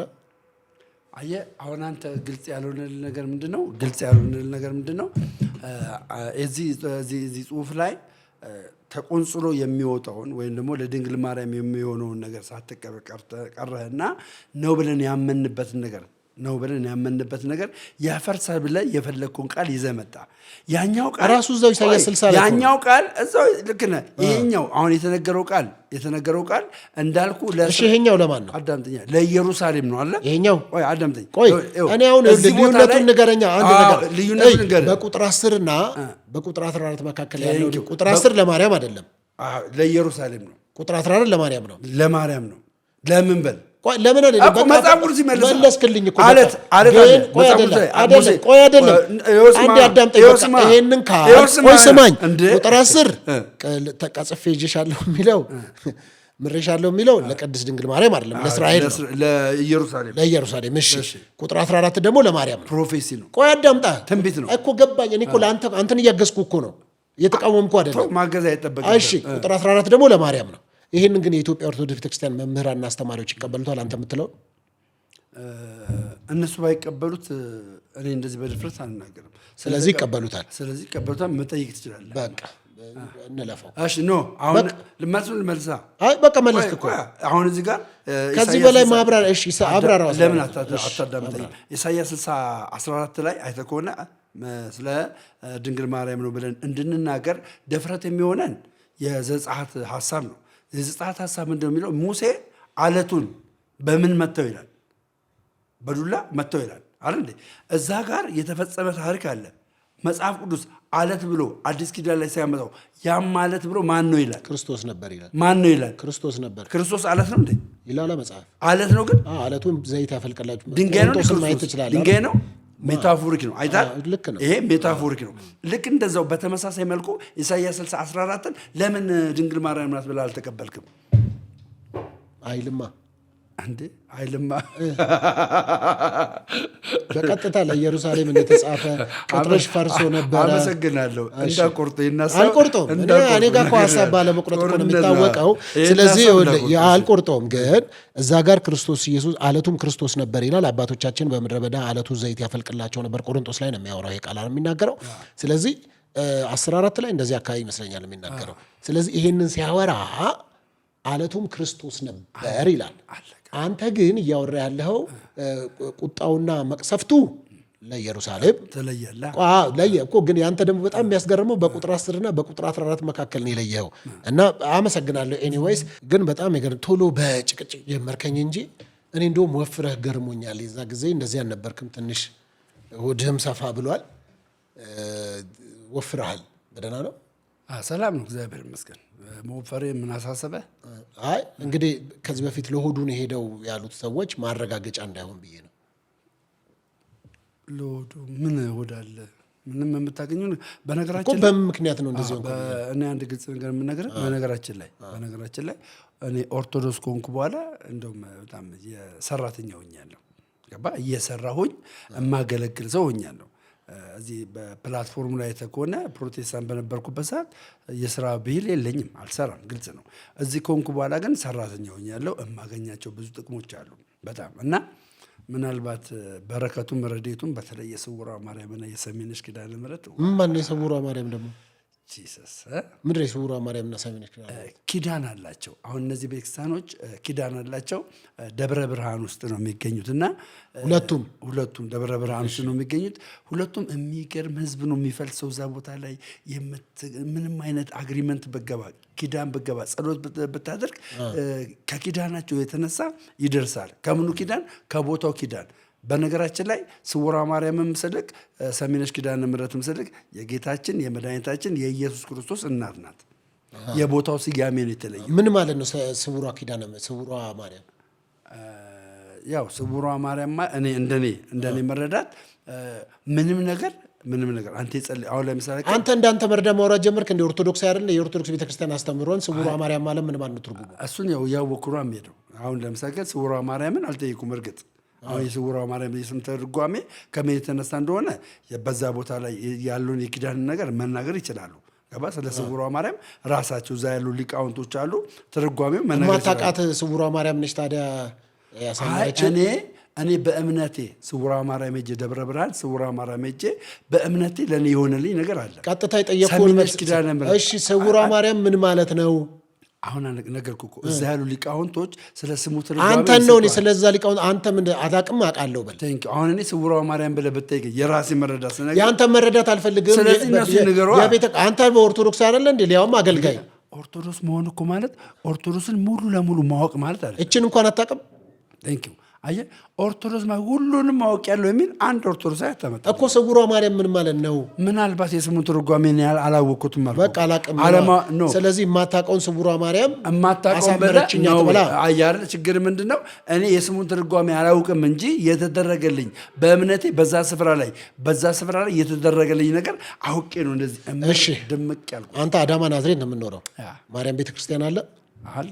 እሺ የአዳማ ወይም ናዝሬት ማርያም ቤተክርስቲያን እና ስውሯ ማርያም ልዩነታቸው ምንድን ነው? የኪዳን ሁኔታ ነው እንጂ አንድ ማርያም ናት እኮ የድንግል ማርያም። የምን ኪዳን? ለዛችሁ ማርያም ኪዳን ከተገባ ኦኬ አሁን በጴንጤን ልምታለ ስለ ጴንጤ አልጠየቅኩም። ለምን ትፈራለህ? ለምን ትፈራለህ? መፍራት የለብህማ። ማታውቅ ከሆነ መፍራት የለብህም። ደምረው ማታውቅ ከሆነ አላውቅም በለኝ። ከዛ በተረፈ ግን በቃ ከዛ በተረፈ ስለ ጴንጤ አይደለም እኔ አሁን የምናወራው። ስለ ጴንጤ ጥያቄ ካለ ትጠይቀኛለህ። አሁን እኛ አዳምጥ። ኧረ ሰሙን የሚመለከቱ ሰዎች ራሱ አንዳች ነገር ያገኙ። ስለዚህ አዳማ ወይም ናዝሬት ያለችው ማርያምና ደብረ ብርሃን ያለችው ስውሯ ማርያም ልዩነታቸው የኪዳን ነው ብለኛል። የምን ኪዳን? እኔ አላውቅም። እሱ ታብራራለህ። የቦታ ኪዳን በርሴ የምን የቦታ ኪዳን? ኦኬ ምንድን ነው የቦታ ኪዳን? የቦታው ኪዳን ማለት ምንድን ነው? ለምሳሌ ያክል እዛ ቦታ ላይ አንዷ ድንግል ማርያም አሁን እኛ እዚህ ነው ያለነው አለ። እዚህ ቦታ ላይ ድንግል ማርያም ለእኔ የምታደርግልኝ ነገር አለ አይደል? ሶሳት ይሄ ቦታ ምን ይሆናል? ልክ ጳውሎስ ቦታውን ቤቴል ኤልቤቴል እያለ እንደሚሰይመው እግዚአብሔርን ባገኘበት ቦታ ላይ እየተከለ ሐውልት እያሰራ ይህ እግዚአብሔርን አገኘሁት እያለ ስም እንደሚሰጠው ሁሉ ያገኘው ማን ነው? አንዱን እግዚአብሔር ነው። ግን ያንን ነገር በተለያየ ቦታ አግኝቶታል። በተለያየ ቦታ ያገኘውን እግዚአብሔርን የተለያየ ስም አድርጎ ይተክል ነበረ። ሶዛት ድንግል ማርያም እዛ ቦታ ላይ ያደረገችው ኪዳን አለ። ለማን የተደረገ? እዛ ቦታ ላይ ላለ ሰው የተደረገ። ያ ቦታ ላይ ደግሞ የተደረገው ቦታ ላይ ደግሞ ምን ተቀምጦላታል? ኪዳን ተቀምጦላታል። ታቦት ተቆርጦላታል። እዛ ቦታ ላይ ያ ነገር እየተፈጸመ ነው። እዚህ አዳማ ላይ ደግሞ እንደዚሁ በተመሳሳይ አዳማ ላይ ያ ስፍራ ድንግል ማርያም በድንግል ማርያም ስም የሚቀረጽ ታቦት እግዚአብሔር የሚከብርበት ቦታ ነው ተብሎ ያ ቦታ ላይ ተሰርቷል። አንዷ ማርያም ናት ግን ሁለቱም ጋር ያለችው ግን የቦታው ኪዳን ይለያያል ነው። ከዛ እንጂ ሌላ የተለየ ሀሳብ የለውም። ለማን ነው ያ ኪዳን የተገባው? ለማርያም። ለቦታው ኪዳን ሲገባ እየተደረገላቸዋል። ማን የገባው ኪዳን? አብርሃም ማርያም ናት። ማን ነው ኪዳን የገባው እዛ ጋር? አሁን እዛ ቦታ ላይ ኪዳን የተገባለት ለድንግል ማርያም ነው። የተገባለት ኪዳን ምንድን ነው? ከእዛ ጋር ለተደረገለት ሰውዬ አልገባኝም። ለድንግል ማርያም ነው ኪዳኑ የተደረገው እዛ ደብረ ብርሃን ላይ ካልክ ድንግል ማርያም እዛ ጋር ነበረች በአካል አትኖርም የትም ቦታ። እሺ ታዲያ እንዴት ተገናኝተው? አሁን ቅድም ልንገራ ጳውሎስ የሆነ ቦታ ይገኝና እንደዚህ ብሎ ቤተል ብሎ ሾመ እንደዚህ ብሎ እንዲህ ብሎ ብለህ ጳውሎስ አላልኩም። ማን ነው ያልኩህ? ያልከውን እኮ ነው አንተ። ጳውሎስ ብያለሁ። ታዲያ አንተ ተሰታህ። ታዲያ ያዕቆብ ነው ያልኩህ። ኧረ አላልክም። ያዕቆብ ነው ያልከው። ሪካርድ መስማት ይችላል።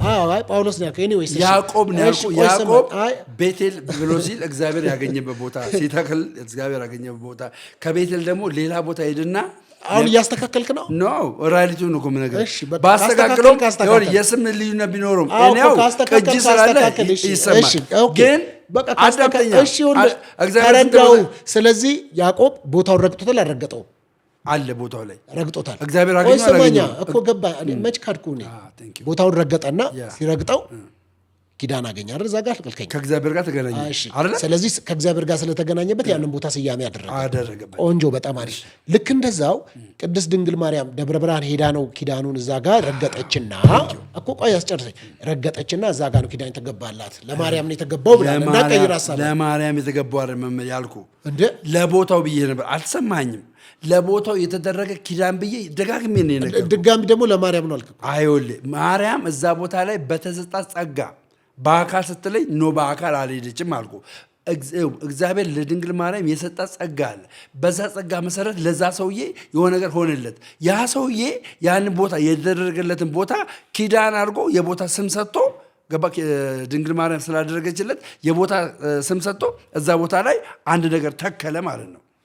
ግን በተመሳሳይ መልኩ ያንን ነገር ያደረገችው ማናት? ድንግል ማርያም ናት። ከምን የተነሳ? ከራሷ የተነሳ አይደለም። እግዚአብሔር ከሰጣት ጸጋ የተነሳ ይህን ነገር የምታደርገው። ፈዛል። ቀጥል። እየሰማሁ ነው እኮ ገርመኝ ነው የምሰማህ። እንግዲህ ደምረው እኔ በጣም እንግዲህ እወድሃለሁ፣ አከብርሃለሁ። ጥሩ ነው፣ ሀሳብህንም እረዳሃለሁ። ግን ለምሳሌ ከኢትዮጵያ ኦርቶዶክስ ቤተክርስቲያን መካከል አማደ ምስጢራት አሉ አይደለም? እስቲ እነሱን ታውቃቸዋለህ? አለማወቄ በጣም ያሳዝናል። ይህን ራሱን የመጠየቅ አልነበረብን። ዘርዝሬ ነው ማስረዳክ። እስቲ በመሰረቱ እንደውም በደንብ አድርጌ ላስረዳ። ብዙ ልስጥ ምንድን ናቸው እሱን ሀሳብና በደንብ አድርጌ ጨፍልቄ ላስረዳ። አሁን የጠየቅኩህን አማደ ምስጢራቱ ምን ናቸው? ወደ መልስ። በኢትዮጵያ ኦርቶዶክስ ተዋሕዶ ቤተክርስቲያን 5 አማደ ምስጢራት በዶግማ ውስጥ ያሉ 5 አማደ ምስጢራት አሉ። እነዚህ 5ቱ አማደ ምስጢራት የሚናገሩት ስለ ክርስቶስ ኢየሱስ ነው። አየህ ኦርቶዶክስ ኢየሱስን ሸፍነ አዳምጠኛ አይደለም ዘርዝርልኝ አንድ ካለ አሁን ለምን ኢንተራፕት ታደርጋለህ? ሚስጥረ እንደዚህ እያልክ አብራራን ያለው ቀጥል። ኢንተራፕት አታድርግ። መሀል ላይ አትግባ። አዳምጥ። መሀል ላይ አትግባ። ይሄ ዶግማ አንድ ዶግማ አለን። ዶግማችን የሚናገረው ስለ ክርስቶስ ኢየሱስ ነው። በምን በአምስቱ አዕማደ ምስጢራት ሆኖ ምን በማድረግ ለምሳሌ ከአምስቱ አዕማደ ምስጢራት መካከል አንደኛው ምስጢረ ሥላሴ ነው። ምስጢረ ሥላሴ ላይ ምስጢረ ሥላሴ በምን ትከፍለዋለህ? በአካል በግብር በስም ከፍለ ሶስትና በመለኮት አንድ አድርገህ ትከፍለዋለህ። በአካል በግብር በስም ሶስት ከሚሆኑት አንዱ ማን ነው? ወልድ ነው። ገባ? ወልድ ነው። እግዚአብሔር ወልድ ነው። እግዚአብሔር ወልድ ደግሞ ማን ነው? ክርስቶስ ኢየሱስ ነው። ዝርዝር ሀሳቦችን ከመስጠት በፊት ማለት ነው። አንድ በል። ሁለተኛ ምስጢረ ሥጋዊ ነው። ሁለተኛው አማረ ምስጢር ሁለተኛው ምስጢረ ሥጋዊ ነው። ምስጢረ ሥጋዊ አብዛኛውን የሚናገረው ስለማ ብቻ ነው? ስለ ክርስቶስ ኢየሱስ አዲስ ኪዳን ላይ ስለተደረገው ስለ ሞቱ፣ ስለ መነሳቱ፣ ስለ ባህሪው፣ ስለ አዳኝነቱ፣ ስለ ፈሰሰው ደም ሙሉ አድርጎ ምስጢረ ሥጋዊ ይናገራል። እንዳታቋርጠኝ ይናገራል። ሶስተኛ ምስጢረ ጥምቀት። ምስጢረ ጥምቀት የኃጢአትን ስርየት እንደሚያሰጥና ድህነትን እንደሚያሰጥ በማርቆስ 16:16 ላይ ይናገራል። ይሄንን ደግሞ ያስተማረው ማን ነው? ኢየሱስ ክርስቶስ ነው። ስለ ምስጢረ ጥምቀት ያስተማረ ማን ነው? ኢየሱስ ክርስቶስ ነው። 3 ምስጢረ ቁርባን።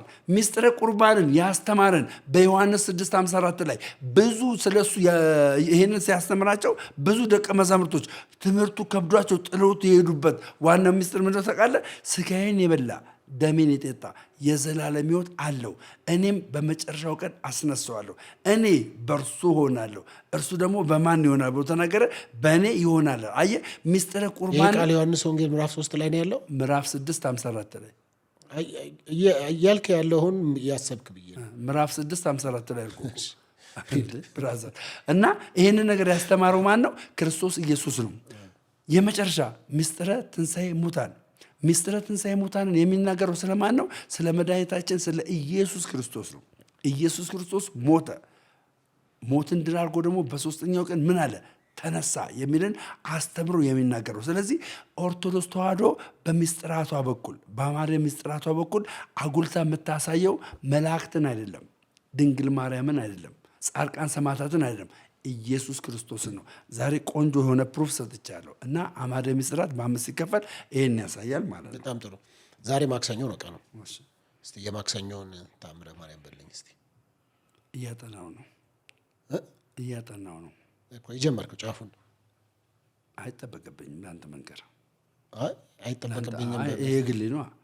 አሁን ተአምረ ማርያምን እጅ ገልጬ አንብቤ የማክሰኞ ጸሎት ማድረግ የግሌ ነው እንጂ በእኔ እውቀት ስትመጣ ሳታደርግ ነው የመጣው። አዳምጠኝ። በእኔ እውቀት አዳምጠኝ። ባለ ተአምረ ማርያምን በየቀኑ በእኔ እውቀት በየቀኑ ጸሎቱን ታደርሳለህ ወይ? የሰኞን፣ የማክሰኞ፣ የሮብ፣ የሐሙስን በቃል ያልበለው እንጂ እዛ ጋር ባለው ነገር አንብቤ እመጣለሁ። ጫፉን አታውቅም። ያ አለማወቅ ደግሞ ኃጢአት አይደለም። እንኳንም አለማወቅ ጥሩ፣ ግን አለማወቅ ኃጢአት አይደለም። አለማወቄ ደግሞ እንደዚህ በቃሌ ሸምድጄ መናገር አለመቻሌ አለመቀበልን አያሳይም። በጣም ጥሩ። እሺ እንደው እንምጣና ከፍቶ ነበረ የሆነ ሰሞኑ ቪዲዮ እጄ ላይ ስላለ ኦርቶዶክሳውያን ከእናንተ ይህን አልጠብቅም፣ ኦርቶዶክሳውያን ጥላችሁኝ ጠፋችሁ፣ ከተጠመኩ በኋላ እናንተን አምኜ ከገባው በኋላ የላችሁም። ለዛ አልክና አሳዘንከኝና ለዛም ደግሞ ማረጋገጫው አንተ ላይቭ ስትገባ አብዛኞቹ አንተ ጋር አይመጡም እና ከዚህ አንጻር ተገፋው፣ ተተወኩ፣ እንዲህ አልነበርኩም። አንተ መጀመሪያውን ሰው ብለህ ነው እንደ ገባው እዛ ውስጥ አልገባኝ። ጥያቄ ልክ አይደለም መሰለኝ። ጥያቄን ግልጽ አድርገው። ግልጽ እየነገርኩ ነው። አይ ምን እያልክ ነው ማለት? ተከፋው፣ ተዋችሁኝ፣ ጣላችሁኝ እያልክ አልነበር እንዴ? አሁን የሚዲያ ሰው ነህ፣ እኔም አውቃለሁ። ረጅም ጊዜ ሚዲያ ላይ ቆይተሃል። አንዳንድ ቪዲዮዎች አይተህ ከሆነ ተቀናብረው ነው የሚወጡት። ቃላት ከቃላት ተሰካክተው ተቀናብረው ምን ብለው አንተ ያላልከውን አንተ ያልተናገርከውን ነገር ሚዲያ ላይ በሌላ አንግል ሆኖ ይወጣል። ገባ? አሁን አንተ እያልክ ያለው እኔ ኦርቶዶክሳውያን መጡ ቀሩ ሰዎች ምን ያደርግልኛል? እኔ እኮ ኦርቶዶክሳውያን የሆንኩት ሰዎች እኔ ጋር እንዲመጡ ምናምን አይደለም። ገባካ?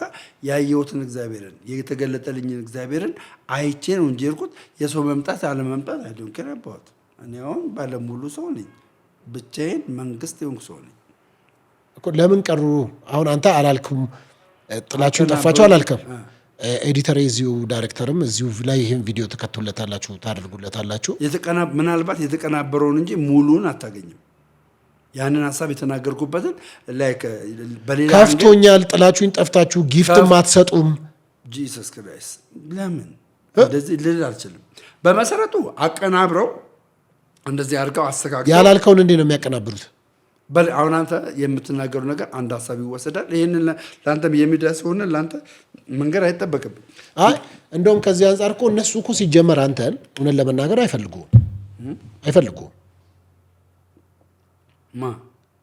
ኦርቶዶክሳውያን እኮ በተለይ ሶሻል ሚዲያ ላይ ሙሉ ኦርቶዶክስን ባልልም ይሄው እያየሁ እኮ ነው። ቪዲዮም ላሰማ ምን ለምሳሌ ላሰማ አንተ በምን አሁን እነሱ እኮ ያወቅኩትን ልንገርህ። ለምሳሌ አንድ ቪዲዮ ስለ አንተ እየተነጋገሩ ነው። እንደውም እልክልሃለሁ ብዬ እያሰብኩኝ ነበረ። እንደውም ላሰማ እዚህ ጋር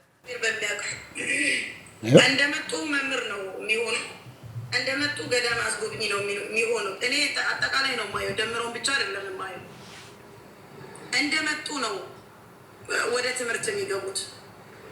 እነዚህ ሰዎች የንስሐ አባቶቻቸውና እነዚህ ሰዎች ያመጧቸው አባቶች ምን ያለው ፎሎ አፕ የሚያደርጓቸው እነዚህን ግለሰቦች ነው ወይስ ሌላ ተልእኮ ይዘው ነው እዚህ ቤተክርስቲያን ውስጥ የገቡት?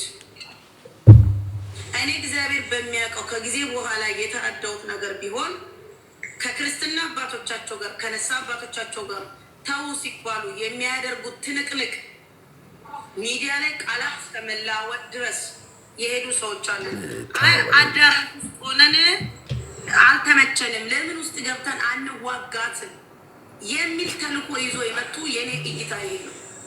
እይታ ይሄ ነው እንጂ የግለሰብ ነው ማለት እግዚአብሔር በሚያውቀው እውነት። ስለዚህ ለግለሰብ መልስ መስጠት አይጠብቅብኝም። እውነት እምነቱን አምኖ እየመጣ አይደለም። ምክንያቱም ትንሽ የቤቱ ቪው የቀነሰለታ 50-60 ሰው ብቻ የኖረለት ሰውየው ኦርቶዶክሳውያኖች ከዱኝ ብቻዬን ቀረውኝ ብሎ ቤቱ ከፍቶ ብቻውን ያወራል። ሰው ብሎ ነው የመጣው። ይሄ ሰውዬ አንድ ቢዝነስ ነው፣ ሁለት ዓላማ ይዞ ነው የመጣው። ሁለት ዓላማ። እኔ ይሄ ሰውዬ የው ሰው ማን ነው? ይሄ ብቻ አይደለም። አዲስ የሚጠመቁ ሰዎች ምንድን ነው ዓላማና እቅዳቸው? ሁልጊዜ በየጊዜው ለእኛ አጀንዳ የሚሰጡ ገዳም የሚያስጎበኙት እነሱ ናቸው። ገዳም ውስጥ እናንተ ትላንት መጣችሁ ገዳምን ለኦርቶዶክሳውያን ልታስታውቁ ትንሽ እንኳን ሕሊናችሁ እንኳን አይሰራም። ሕሊናችሁ ትንሽ እንኳን አይሸምማችሁም። ይፈቅዳል እንዴ? ፍትሐ ነገሥቱ ይፈቅዳል እንዴ? ስለ እናንተ ይፈቅዳል ወይ? ለምን መረረ ላይ ማስተማር እኔ መጽሐፍ ይዘት ስለ ሐሰት መናገር ማለት ለምን ይመራሃል? አንድ ግለሰብ ተናገረች ማለት አንድ ግለሰብ አይደለም፣ ብዙዎች ናቸው ተሰብስበው። አንድ ግለሰብ ብቻ አይደለም። እያንዳንዱ እኔ ጋር ይፈቅራቸው እንደሚገልጹ እንደውም በእኛ ውስጥ ገብተው ከውጭ ያልቻሉትን ውስጥ ገብተው ሊያፈርሱን ከመጡ መካከል ናቸው እያሉ እኮ ነው። ኦርቶዶክስ ለዘመናት መካከል መጽሐፍ ቅዱሶቿ ተቃጥለው ንዋያተ ቅድሳቶቿ ፈራርሰው ምን ብለው አሁንም ጸንታ ያለች ናት። ጸንታ ያለች እኮ ደግሞ ያቺኑም ደግሞ ለማፍረስ ነው። ኦርቶዶክስን የማፍረስም ምንም የማለትም ማንዴት የለኝም ሲጀመር። ሲቀጥል እቺ እኔ አላውቃትም አሁን ማን እንደሆነች ድምጿን የምናገረው ሞቲቫን የምትናገረው ለምትናገረው ሞቲቭ ምናልባት መረጃ ማስረጃ የሚባል ነገር አለ። እሱን ሳታቀርብ ዝም ብላ የራሷን ግምት ነው የተናገረችው። የራሷን ግምት ከዚህም አንጻር እኮ ነው ደምረው እንደውም የዛ ሰዓት በጣም ሶሻል ሚዲያ ላይ ተዘዋውሯል እና ቪዲዮ ደምረው እኮ አይፈልጉትም። ምን ነው ቢቀርበት ምን ነው ወንድሜ ብለው ብዙዎች ያዘኑልኝ። እኔ ልወራረድ እያያችሁ ነው ሁላችሁ። ኦርቶዶክሳውያን ደምሮን ትፈልጉታላችሁ አፈልጉትም። ኮመንት ላይ እፈልገዋለሁ ሀሳባችሁን። በቃ መልሱ የእናንተ ይሁን። ኮመንት ላይ ደምሮን እንወደዋለን እንፈልገዋለን ብላችሁ የምታምኑ ሰዎች ኮመንቱን አጥለቅልቁልኝ። መልሱን ከዛ ከራሱ ኮመንት ያገኝ። እኔ ግን ለተጠራውበት ዓላማ ሰዎች የፈለጉትን ነገር ቢናገሩ ዝም አይደለም። ዓላማዬን አሳካ። አንተ ስንት ወር ሆነ አሁን ወደ ኦርቶዶክስ ቤተክርስቲያን ከገባ? 8 ወር። በ8 ወር ውስጥ ታዲያ አንተ 16 ዓመት የነበርክበትን የወንጌል አማኞች አስተምሮ 16 ዓመት ከቆየህ በኋላ ስቼ ነበር ካልክ በ8 ወር እንዴት የነሱ ትምህርት ልክ እንደሆነ ገባ? በመሰረቱ ተቃላለ በ8 ወር ውስጥ አይደለም ኦርቶዶክስን ያወቅኳት። 8 ወር ኦርቶዶክስ ከሆንኩ በኋላ እንደሚያወቅኳት እኔ ኦርቶዶክስን ያወቅኳት ፕሮቴስታንት ቤተ እምነት ውስጥ ከሆንኩ በኋላ ጀምሮ ነው። ማለት ያማ ምንድነው ስፔሻሊ ይሄ ሚዲያ ከመጣ ጀምሮ ነው። የቲክታክ ሚዲያ ዕቅበተ እምነት ላይ ስሰራ በነገራችን ላይ ተቃለ እንደውም ከዚህ ሚዲያ ዕቅበተ እምነት ላይ ከመስራት አስቀድሞ ለኦርቶዶክስ ሞጋች እንደሆነ ታውቃለህ አንተ እኮ መስከረ አይ ነው አውቃለሁ። መቼ ነው እሱ? እዚሁ ቲክታክ ላይ አይደለም እና ከዛ በፊት እዚሁ ቲክታክ ላይ ነው። ከዛ በፊት አይደለም ከዛ በፊት አባምን በሶሻል ሚዲያ ነው። አዳምጥ። እኔና ፓስተር ቢኒያም ሽታዬ ዩቲዩብ ላይ እንሰራ አልነበረም? አታስታውስም? እኔ ኦፍ ኮርስ ነበረ መተን። ስለዚህ ያኔ ስለ ሰለሞን ምናምን ታንኪዩ ሰለሞን ይዘመታ አዎ ፈንተናለን ፎቶ ሁሉ አለን እኮ እና እኔ ፓስተር ቢኒያም ሽታዬ ቪዲዮም አለኝ። ታንኪዩ ፓስተር ቢኒያም ሽታዬ ሰለሞን ያኔ ሰለሞን ክርስቲያን እንደውም ኦርቶዶክስ ነበረ። እኔ እና እሱ ነበር ፕሮቴስታንት ፓስተር ቢኒያም ማለት ነው። ያኔ ሁለታችንም እምነታችንን አልቀየርንም። የዛኔ ስለ ኦርቶዶክስ እንሞግት ነበረ። ኦርቶዶክስ ልክ ናት ጥፋት የለባትም እያለን እንግዲህ 4 ዓመት ሆነ ማለት ነው አይደል? ስለዚህ ኦርቶዶክስን ሐሳብን ነው የምትሞግተው። ኦርቶዶክስን ኦርቶዶክስን ቢያንስ ማወቅ የጀመርኩት ከመቼ ጀምሮ ነው? ከዛሬ 4 ዓመት ጀምሮ ነው ማለት ነው። የዛሬ 4 ዓመት ማወቅ ማለት እንደ አንድ ሐዋርያ መውሰድ ነው። እንደ አንድ ሐዋርያ መውሰድ ነው። ሐዋርያ ነኝ ብለህ የምታወራው የምታስበው አይደለም። አልገባም አያለም። ምንድነው ሐዋርያቶች ኢየሱስ ክርስቶስን ያወቁት የተማሩት ስንት ዓመት ይሆናቸዋል? ምን ማለት ነው? ኢየሱስን ሲማሩ ስንት ዓመት? 3 ዓመት ከ6 ወር አብረው ተማሩ። እኔ አሁን ኦርቶዶክስን ቢያንስ ማወቅ የጀመርኩት 4 ዓመት። ከማ ተማርክ? ኢትዮጵያ ኦርቶዶክስ ቤተክርስቲያን ሊቃውንት ጋር እየሄድክ ነው የተማርከው? የት ነው የተማርከው? አንደኛ ዲስከስ በማረጋቸው ውይይቶች ይሄ እንዴት ነው ይሄ እንደዛ ነው በማረገው በጥያቄና መልሶች። ሁለተኛ ነገር ደግሞ በማንበብ ኦርቶዶክስ ተዋሕዶ ቤተክርስቲያን ሁሉም ነገር ፍትሐተ ነገሥት እንደገና በተለይ መሎተ ጽድቅ መጽሐፍት እኔ ላይ በጣም ትልቅ ኢምፓክት ፈጥሯል። በጣም ሌላው እዚህ ላይ ታነሳና ጠጅ ትጠጣና አልጠጣውም ትላለህ። መኪና ሳይጋጭ መኪና ተጋጨ ተሰበርኩ ትላለህ። የሆነ ነገር ታወራና የመካድ መንፈስ ውስጥ ነው አንተ ያለኸው። አሁን እየካድክ ነው ሁሉንም ነገር። ከዛ ማስረጃ ሲገኝብህ ቆራርጠውብኝ ነው ትላለህ። እኔ አሁን መኪና አደጋ አልደረሰብህም እያልከኝ ነው? እየነገርኩህ እኮ ነው። ሁሉንም ነገር ከገንዘብ ጋር የማያያዝ ሁሉንም ነገር እንዴት እኔ ጥቅም አገኝበታለሁ ብለህ ብቻ ነው የምትሰራው። እኔ አሁን ለምሳሌ ዛሬ ካንተ ጋር ኢንተርቪው ሳደርግ መኪና አደጋ ከደረሰብኝ ሳምንት ሆነኛል። የዛሬ ሳምንት ነው የመኪናው አደጋ የደረሰብኝ። የዛሬ ሳምንት የመኪና አደጋ ደርሶብኝ አንድ ሰው ለዚህ ብሎ እንደዚህ ብሎ የሰጠኝ የለም። ለሳምንት አንድ ሰው ገባ አንድ ሰው የሰጠኝ የለም። በምን ይታወቃል እሱ? አንድ ኦርቶዶክሳዊ ይኸው ሚዲያ ላይ የተናገርኩት እኔ ለእሱ ሰጥቻለሁ የሚል ማረጋገጫ ማስረጃ ያምጣ። ለመኪና አደጋው ይህንን ሰፖርት አድርጌዋለሁ ይህን እንደዚህ አድርጌዋለሁ የሚል ማረጋገጫ ያምጣ አንድ ሰው። እኔ ባሳይ እኮ ታማሚ እኮ ነኝ። አሁንም ታማሚ ነኝ። እንዴት አለ እዚህ ጋር አሁን እኮ ይሄኛው አጥንቴ ወልቋል። እዚህ ጋር ያለው አጥንቴ ወልቋል፣ ይለያል። አየሁ እዚህ ጋር አለ። አሁን ገና ሌላ ቦታ ነው ሄጄ የምታሸው። ይታያል እዚህ ጋር የሚገባው። አሁን ይሄኛው ወደታች ይገባል፣ እዚህ ድረስ ይገባል። እኔ ህመሜን ችዬ እኮ ነው ቤተክርስቲያን ነው የምሞግተው። ህመሜን ችዬ ገባ። በህመሜ አልደራድርም። ገና ለገና ከሰው ገንዘብ አገኛለሁ ብዬ ያን የመሰለ ህይወትን የሚያሰዋ የመኪና አደጋ ይደርስብኛል እንዴ? አታውም እንዴት እንደደረሰብኝ የመኪና አደጋ። ይኸው ቪዲዮ ማየት ይችላል እኮ አለ። ቪዲዮ የተሰራ ቪዲዮ አለ። የተጋጩ ግጭት አለ። ይኸው እያሳየው ነው የተጎዳሁትን። ያንተ እንደዚህ አለበትም አብጣ። ይሄማ ድሮ ወይ ሳይክል ስትነዳ ምናምን የወደክ ይሆናል መስሎ ነው። በግምት ምናምን አይደለም። አለበለዚያ ታዲያ መኪናው ደህና አይደል እንዴ? ተጎድቷል። ይኸው የተጨፈለቀበት ጋቢኖን ጋቢኖን ተጨፍልቋል እኮ። እንደውም አንዳንዶች መኪናዋ የተገጨችው በቀኝ በኩል እሱ የሚያሳየው ግራ እጁን ነው። መኪና በቀኝ በኩል አልተገጨም፣ በግራ የተገጨው በሹፌር በኩል የተገጨው። ግጭቱ እየታየ ግጭቱን አታየው? ግጭቱ እንደሚታየው እኮ ነው። ማለት ይታያል ግጭቱ እኮ። አሁን ቪዲዮዎችን እኮ አይቻለሁ፣ ፎቶም አይቻለሁ። እኔ ጋር መከራከሪያ አምጥተው ስለነበረ እኮ ነው ማወራክ። ሪል የሆነ ሀቅ የሆነ ነገር ማወራክ። በዚህ አደጋ አንድም ሰውም ደሜ አይዞ ብሎ ብርቱካን እንኳን የገዛልኝ ሰው የለም። ብርቱካን ለታመመ ሰው ብርቱካን ይገዛላ። ብርቱካን እኔም ደግሞ ብርቱካን አልተገዛልኝም የሆነ ነገር አልተደረገልኝም ብዬ እማኮርፍ ሰው አይደለሁም።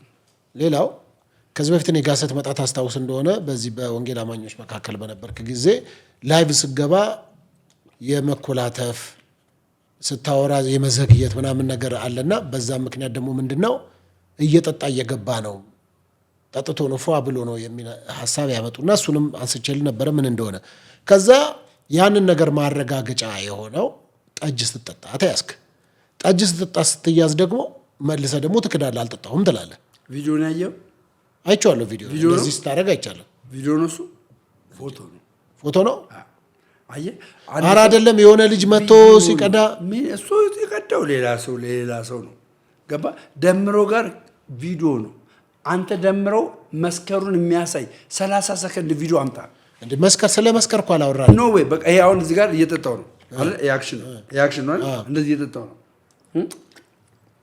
ያክሽን ነው አይደል ይሄው እንደዚህ እየጠጣው ነው ፎቶና አክሽን አንድ አይደለም ይለያያል ቪዲዮ አምጣ የምን ቪዲዮ እኔ እየጠጣው ያንን ኢቨንቶ እንደዚህ ብርሌ ይዞ እንደዚህ ያረካው አንተ አይደለ አዎ ሰማኝ አሁን ለምሳሌ ይሄንን እኮ ችግር የለም እጅን ቆርጠው ቀጥለው ብነው እንደሱ ያረጋሉ እኔ ጎንደር ሲሄድ የተነገረኝ ባህል አለ ጎንደር እና ያ ባህል ውስጥ ይገብቷል ለምሳሌ ጎንደር ስትሄድ ለእንግዳ የሚቀርበው ዶሮ ነው እሺ ዶሮ ያቀርቡላል ጎንደሮች በነገራችን ላይ ጎንደራንስ በጣም አይላኪት በእውነት ሁላችሁንም አመሰግናለሁ ፍቅራችሁ ልዩ ነው ጎንደር የተዋህዶ ሀገር ጎንደር የሊቃናት ሀገር ጎንደር የምርጦች ሀገር ጎንደር የውቦች ሀገር ጎንደር ወዳቸዋለሁ እና ዶሮ በላን ጥግባልን ዶሮ እና እዛ አካባቢ ላይ ጠጅ አለ ብርዝ አለ ጠላ አለ ባህላዊ የሆኑ መጠጦች እና እኔ ጠጅ ከጠጣው 20 ዓመት ሆኖኛል በነገራችን ላይ ጠጅ ለመልኩት አዲስ አበባ ውስጥ 20 ዓመት ሆኖኛል እና ይሄ ደግሞ የማር ጠጅ ነው እኛ የስኳር ጠጅ ነው ጠጥተን ያደግነው የስኳር ጠጅና የማር ጠጅ አለና የማር ጠጅ ነው እስቲ ልቅመሰው ብዬ ነው እንደዛ አድርጌ ዋው ጠጣው በጣም ናይስ ነው ብዬ ለልጁ የሰጠሁት ገባ ይሄ እንደዚህ የቀመስኳትን ፎቶ ነው ያነሷት ኢቭን ዞ ስጠጣ ልጁ እየቀዳ ነው ለኔ ሲቀዳልኝ ያሳይ እስቲ ለኔ ያንን እሱንማ በወቅቱ አብረው የነበሩ ሰዎች እነሱስ ለምን አላማ ለጠፉት ቆይ ምን አገባኝ ለፈለጉት አላማ ይለጥፉት ግን እኔ ንጹህነቴን ነው የምናገረው እና መጠጥ የሚባል አይ እኮ እዛ ጋር ጠጥተሃል ካልክ እኮ ያው አልጠጣም እኔ መጠጥ የሚባል አልጠጣም በአደባባይ አምጣ ግን አንዳንድ ጊዜ ደግሞ ፓስተር ምን አለ መሰለህ እኔ እንደዚህ አርተ ትንሽ ሞጋክራለሁ እሺ አሁን እዚህ ጋር አንተ አሁን እዚህ ጋር አልጠጣው ዋና እየጠጣሁት አለመጣቴን ታውቃለህ አንተ እርግጠኛ ነህ ኦፍ ኮርስ አልጠጣው እርግጠኛ ነህ ኦፍ ኮርስ ነኝ ያው ነው አንተ ወደ በጣም ነው የወልቀው ሰገሬ መምጣቴን አታውቅም አሁን አንተ ጋዜጠኛ ነህ ምን አይነት ጋዜጠኛ እኔ እንዳንተ አይነት ጋዜጠኛ አይቻልም አንተ ደግሞ አንተ ልብስም ትቀይራለህ ታጭበረብራለህ ግን ደስ ትለኛለህ እኔ በጣም አሁን ሰክሬያለሁ ምን ማለት ነው አየህ ደምረው የአርት ሰው ነው ይሄ ለአንተ ልምድ ይሆናል ደምረው የአርት ሰው ነው የማስመሰል ነው ማለት ነው እንደዚህ አይነት ሰው ነው አሁን እዚህ ጋር ቅጁን አይተህ ከሆነ ሊትራሊ ደምረው እየጠጣ ነው የሚመስለው ያለሁት አንተ ስቱዲዮ ውስጥ ነው አብረን ነው እኔ ካፌ ቁጭ ብዬ ቡና ጠጥቼ ስመጣ ምናምን እዚህ ጋር ውሃ ጠጥቼ ምናምን አይታል እንደሰከርኩኝ አሁን አወራሁ ሰዎች ይሄን ሲመለከቱ ደምሮ ሰክሯል አልሰከርም ይላሉ ምንድን ነው የሚሉት ሰክሯል እሺ ከዚህ የተነሳ ነው ቴንክ ዩ ፓስተር እንግዲህ ክፍል 1 ፕሮግራማችንን በዚህ ጨርሰናል ከደምሮ ጋር የነበረን ቆይታ ጥሩ ነበረ በክፍል 2 እስክንገናኝ ደህና ሁኑ አመሰግናለሁ